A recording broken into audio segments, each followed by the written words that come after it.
Hey everybody, so we're gonna get into Oshiki. Oshiki is the summer mode, right? So things are getting warmer outside, the energy is kind of ramping up, and Oshiki is the mode where we use the Ritsu scale just as it is. It fits perfectly onto the flute.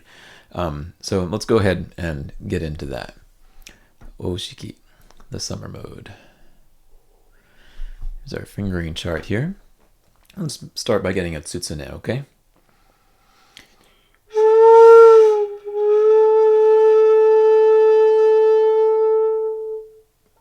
And I do that to show you that we want to play kind of right in the middle of the flute's range. You don't want to play it all the way kari or all the way meri.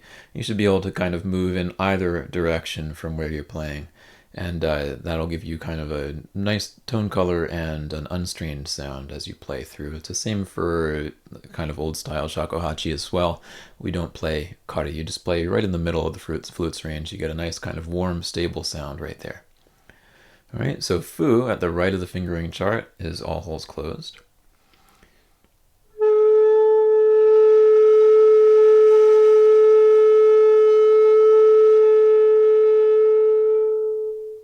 And it's played straightforward.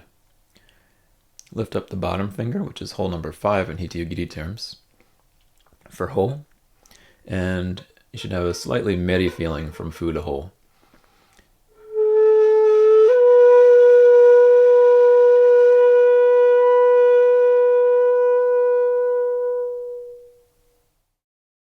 Next, lift up finger number 4, that's this one, for u. And from hole to u, you should have a little bit of a kari feeling again.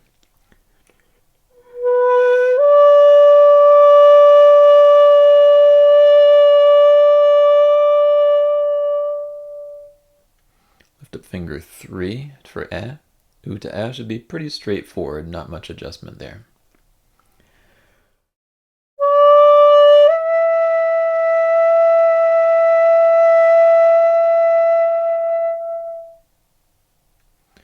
Now for ta, we're going to leave the back hole closed, just like it was. Lift up the e finger, and you're going to put down hole number 4. All right, that's your index finger on your lower hand. This is going to be a very meri feeling, right, from e to ta.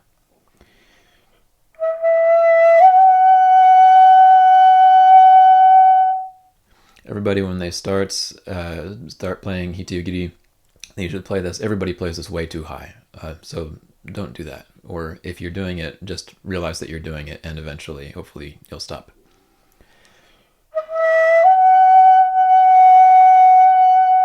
Right? If you don't go meri, you end up going like this. And it's just a completely different tone. It will make all of your playing wrong. So remember, ta is very meri.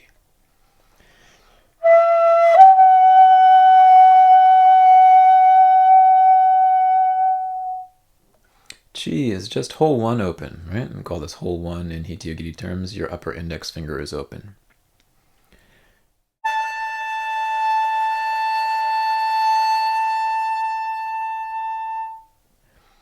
Chi might be a little bit difficult to get if you're just starting out. Sometimes it'll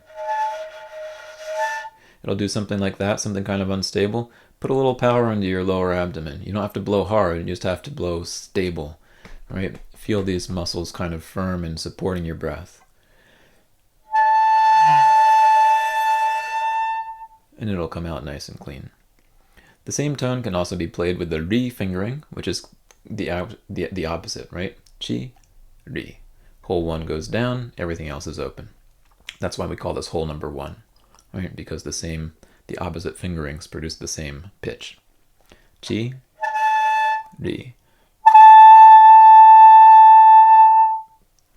You notice one has kind of a nice hollow tone color, the other has a very clear color.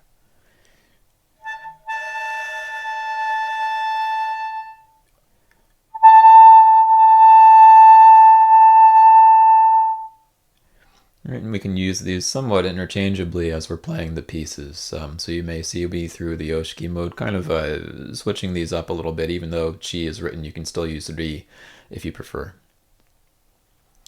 Okay, hi is going to be an octave above hole. So remember, hole, and he. You hear that? Holes 3, 4, and 5 are closed. 1 and 2 are open at the top.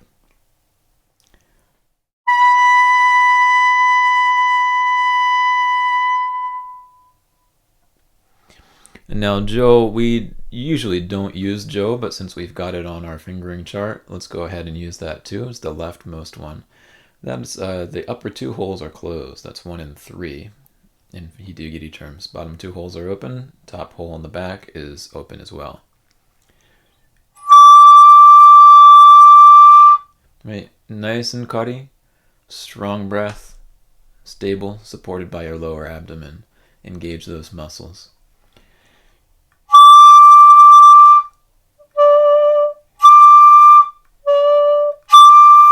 Right, 1 octave above u, but a bit more kari to get the tone.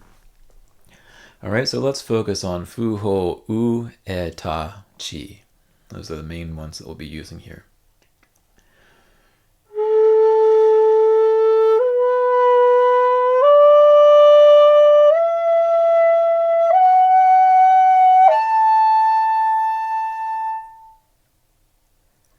All right, let's do it again.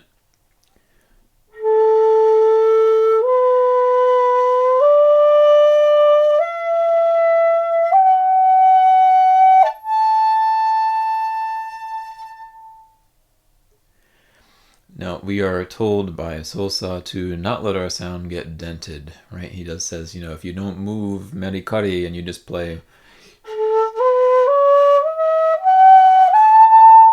it'll be nonsense, right? You have to kind of listen as you play, and that means you have to have this ritsu scale in mind. Oshiki is a great place to kind of get used to what that feels like, right?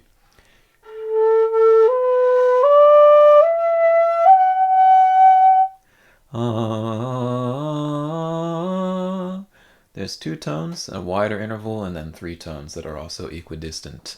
So as we get used to Oshiki, if you know this scale, then you can kind of transpose it into the other modes and start to hear them for what they're supposed to sound like a lot more easily. So Oshiki is a great place to kind of ground yourself in Hitoyogiri,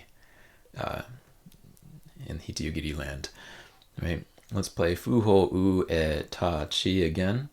This time we're going to pay attention to where we have to go meri and kari.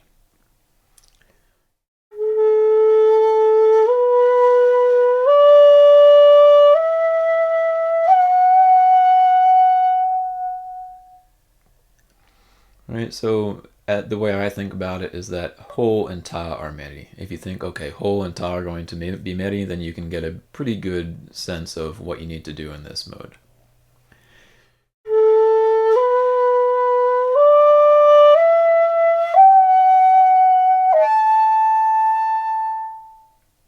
Right, fu, ho, go up at meri.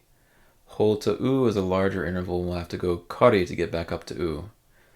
Fu, ho, u, right? Hold it there for and then ta goes meri again.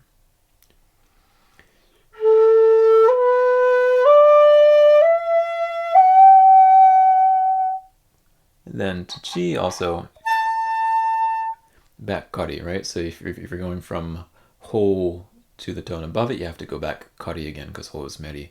Ta is also meri, so if you're going to a tone above it, you have to go back kari again to get that tone. So ta to chi is also going to be a kari movement since ta is meri.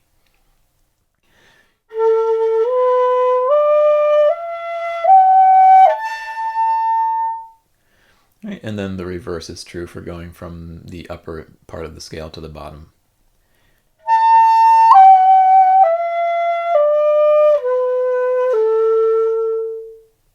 Right, chi to ta is meri, ta to e is kari again, u to ho, you'll move meri, and then a little bit kari again to get fu back up. Right, that's too low. Have to return it to the bass position again. All right, so those are our basic tones. So let's put them together and maybe we can play Netori together here. And let's kind of resize this here. go. So that hopefully you can see that a little bit better. Netori. Ue. Chi ta ue ro.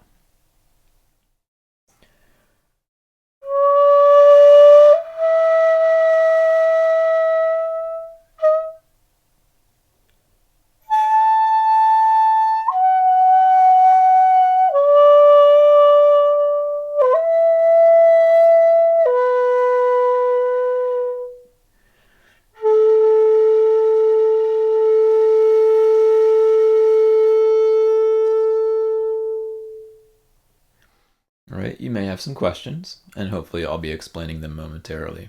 First, ue, that's pretty straightforward.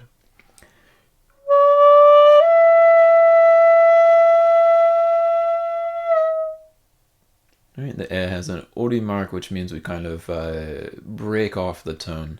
As the tone fades, we put it meri, right? Kind of go down about a half tone-ish to end the tone.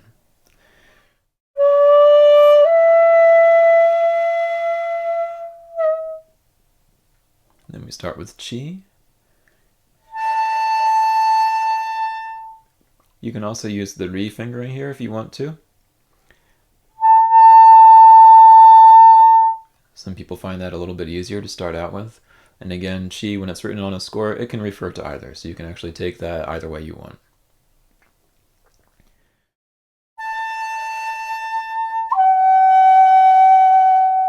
Remember to go meri for ta, back up kari for u.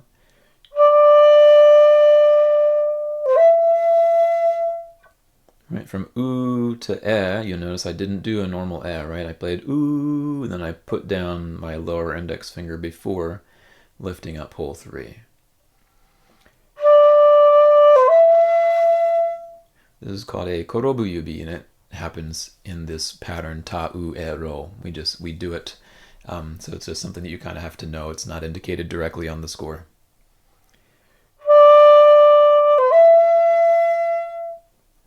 Since you're using this special fingering, you're going to have to bring it a little bit kari to get that pitch of e to be correct. If you don't move, yeah, it's kind of, right? So, and then back meri, close hole 3.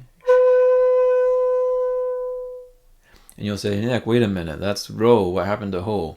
So for this fingering, for the whole fingering, we actually have ho and ro. You notice they rhyme, ho, ro, right? They both indicate the same fingering, but not the same pitch. Ho we use for a higher pitch. Ro we use for the standard pitch that we just explained using ho to confuse you. There you go. Most of the time you're going to see it notated as ro. When it's ho, it's going to be played a little bit kari. So chi ta ue ro again.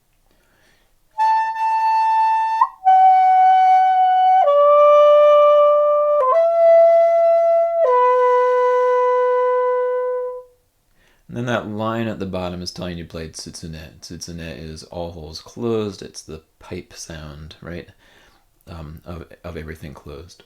Nice warm tone there.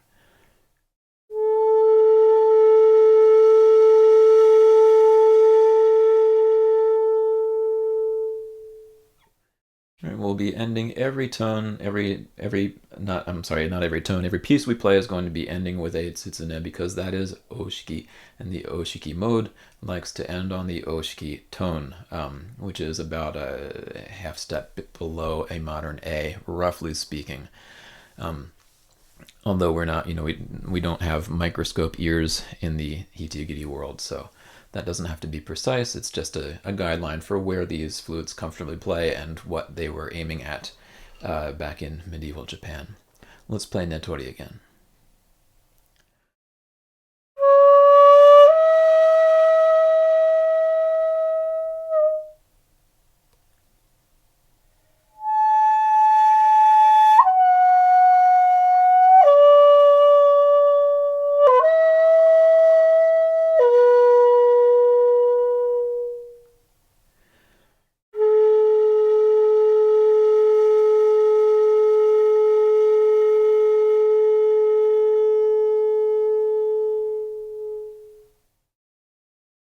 Alright, so if you memorize only one piece from the Oshiki mode, memorize Netori.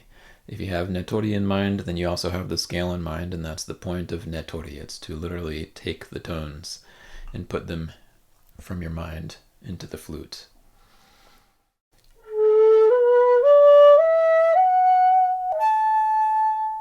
Right?